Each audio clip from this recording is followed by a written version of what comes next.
लोणी भापकर गाव कडकडीत बंद। अजित पवार विमान अपघाताच्या चौकशीची ग्रामस्थांची मागणी। बारामती तालुक्यातील लोणी भापकर येथे आज ग्रामस्थांनी एक दिवसीय कडकडीत बंद पाळत आंदोलन छेडले आहे। राज्याचे माजी उपमुख्यमंत्री अजित पवार यांच्या विमान अपघातातील मृत्यूबाबत सखोल आणि पारदर्शक चौकशी व्हावी अशी मागणी ग्रामस्थांनी केली आहे।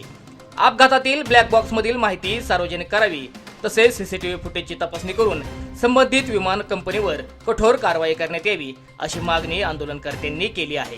दरम्यान हा केवळ अपघात नसून घातपात असू शकतो असा संशय व्यक्त करत या प्रकरणाची केंद्रस्तरीय चौकशी करण्याची मागणीही करण्यात आली आहे।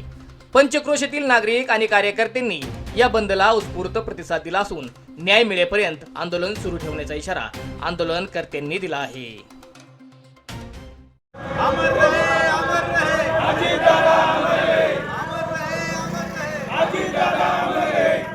या सर्व राज्याला देशाला माहीत आहे की 28 जानेवारी रोजी दादांचं जे अपघाती दुःखद असं निधन झालं, तर त्या अनुषंगाने तो म्हणजे अपघात नसून तो घातपातच झालेला आहे।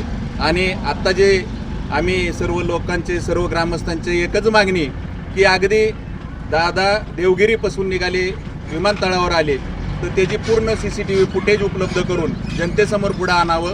आणि शिवाय विमान कंपनी आहे त्या विमान कंपनीत एवढं इंधन साठा कसा आला, काय आला, ही सखोल चौकशी ब्लॅक बॉक्स तपासावा